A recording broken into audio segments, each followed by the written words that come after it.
Our top focus as of now, Ukrainian and Russian officials met in the German capital for talks on ending the conflict that we have been tracking in eastern Ukraine. But nearly 9 hours of talks on Thursday failed to produce a breakthrough on signing a joint document. However, both sides have still agreed to keep talking. Now, talks with French and German officials aimed at ending an 8-year separatist conflict in eastern Ukraine. But the lack of progress marked is a huge setback for efforts to defuse the crisis. The conflict in the Donetsk and Luhansk regions in Russia simmers despite a national ceasefire. The Russian Foreign Minister Sergei Lavrov accused Ukraine of trying to rewrite the 2015 agreement, also accusing Kiev of cherry-picking only on the elements most advantageous to it. Ukraine, meanwhile, says that it is committed to the accord. Ukraine rejects Moscow's assertion that it has nothing to do with the conflict. Kiev said that Russia has forces inside Ukraine fighting alongside the separatists.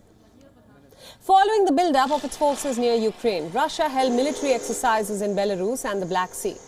Ukraine also staged war games which will run until February 20th. In a new point of friction, Ukraine criticized the Russian naval exercises. Kiev said that it was part of a hybrid war, adding that the exercises had made navigation in the Black Sea and the Sea of Azov virtually impossible. Fearing an invasion, the United States urged Americans in the country to leave immediately. The advisory came due to increased threats of Russian military action. Leaders on all sides are still hopeful that diplomacy could still prevail. Meanwhile, in all of this, Russian President Vladimir Putin said that negotiations with the West continue in the open and closed modes and that Moscow is preparing a response to both NATO and the Washington viewpoints.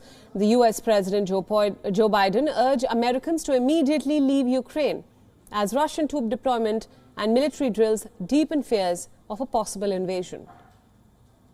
In an interview to NBC News, Biden said that things could escalate quickly and that if Russia invades Ukraine, there is no scenario where he would send in troops to rescue Americans if they are trapped.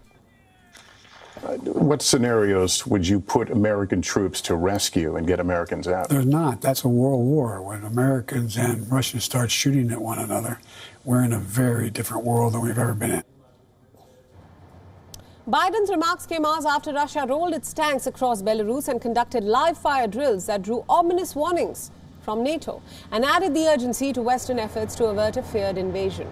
Meanwhile, amid heightened tensions between NATO and Russia over Ukraine, the U.S. Air Force's B-52 strategic bombers landed in Britain for scheduled NATO exercises. The deployment comes amid fears that Russia is now planning to invade its pro-Western neighbor, that is Ukraine.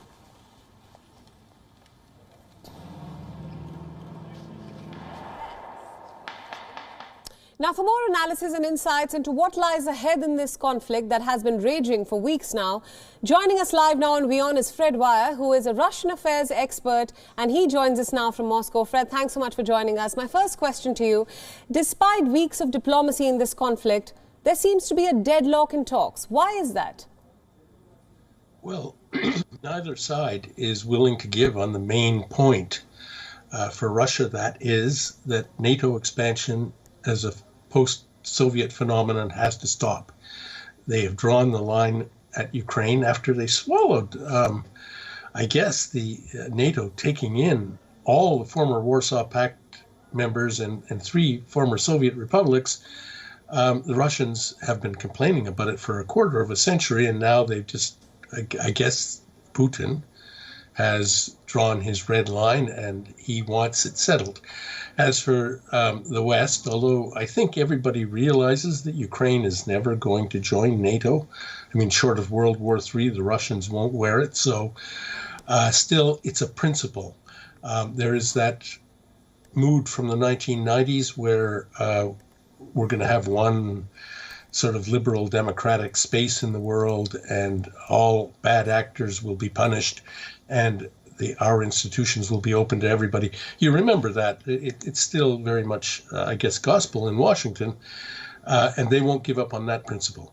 So as long as that is the case, I guess Putin, who's decided to use his military for theatrical purposes so far, I think it's pretty clear that if he intended to invade Ukraine, he would have done it by now.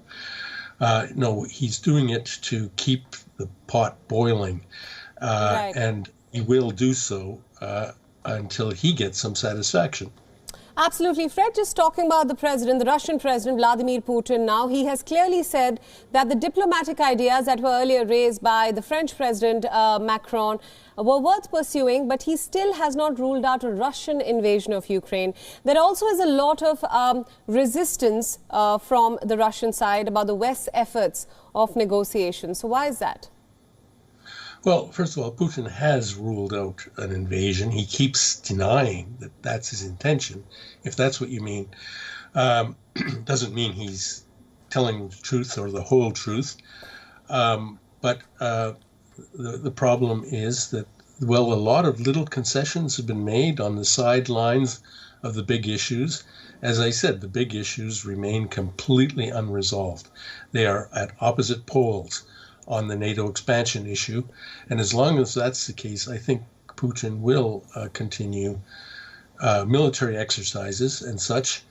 And if the talks break down, I guess there could be like what they called minor incursions, different ways of putting the squeeze on Ukraine short of invasion. I really doubt that a blitzkrieg type invasion is in the cards. It's in nobody's interests, but there are many, many things that Russia could do to destabilize Ukraine, to make it hurt. Already its economy is bleeding because of this situation. I think that something will break and the Russians will be doing the pushing, but probably not all-out military invasion. Right, let's talk about the UK now, also seemingly a big stakeholder in all of this. Now, earlier we heard Russia warning the UK to stop repeating the threat of point-blank sanctions against Moscow, especially after the visit of the British Foreign Secretary. Is there a fear now that Russia is alienating quite a lot of allies? I don't think that the UK is being alienated recently by Russia. I think that the UK has been one of the most loud anti-Russia countries in the world. And the talks between the foreign secretaries yesterday were pretty tense and unproductive. But there were talks. This is, I guess, maybe I'm a bit of an optimist, but this is what I constantly see, is that with all this sound and fury, the talks are going on. And even if they're inconclusive or don't lead to breakthroughs, something must be cooking. I just have never seen a diplomatic process so multi-pronged and so insistent and persistent in my life of covering these things. So it means that there is a deal there to be made, that there are outlines of some architecture for Europe, for Eastern Europe, that might be acceptable for both sides. But they're going to go through all these arguments and troubles and all this media storm and so on. It might take quite a while. Right, Fred, just wrapping up our discussion here, something that I want to take off from what you just said. You're talking of this being a multi-pronged diplomatic process, but the US seems to suggest otherwise, despite weeks of diplomacy and talks between the West and Russia, led by the US. The US president has made quite startling remarks of late, where he said, and he urged Americans in Ukraine to leave the country immediately, warning that things could go crazy quickly in the region. What does all this indicate? I honestly don't know. The United States is the one warning urgently of Russian invasion, whereas in Kiev, everybody's perfectly calm and going about their business and saying, nah, that's a lot of nonsense. So I can't explain this. I do believe that the atmospherics of our surrounding negotiations are what we should look for explanations in. I think there's an awful lot of disinformation and propaganda, and people are emphasizing their own points in order to score points. And that's the part that's, to me, kind of crazy. Right. Right, Fred Weir, thank you so much for all those insights and giving us a deep perspective into what's currently happening on ground. Thanks for joining us on WION at this hour. Thank you. Let's move on now. While the rest of Europe is concentrating on diplomacy in order to diffuse tensions over Ukraine, the United Kingdom, it seems, has taken a harder stance. It has tabled sweeping new sanctions in Parliament against the Russians, and this is their attempt at dissuading a Russian invasion of Ukraine. The target of the sanctions are any company or individual who benefit from or who give support to the Kremlin, and could also target Russian oligarchs residing in the UK or possessing assets in British overseas territories. The sanctions, however, will only come into effect in the event that Russia invades Ukraine. But the measures tabled in Parliament dramatically broaden the range of people who might be impacted. Previously, the UK was only targeting Russians deemed as threatening the sovereignty of Ukraine. And now the new legislation came into force after it was signed by a minister and tabled just before Parliament went into recess, thereby skipping being voted by MPs. All this comes as the UK Foreign Minister Liz Truss visited Moscow and met her Russian counterpart Sergei Lavrov, who said afterwards that he was disappointed by the talks. Lavrov also accused his British counterpart of refusing to listen, as he made his disdain quite clear in an encounter that highlighted the gulf between the two countries. Разочарован тем, что разговор немого с глухим у нас получается. Вроде бы слушаем, но не слышим.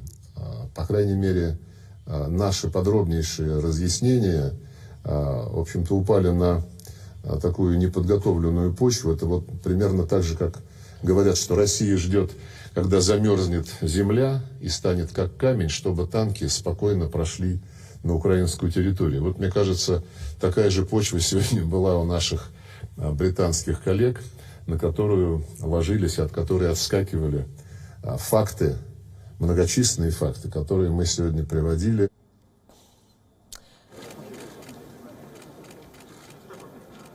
WION World is now available in your country. Download the app now and get all the news updates on the move.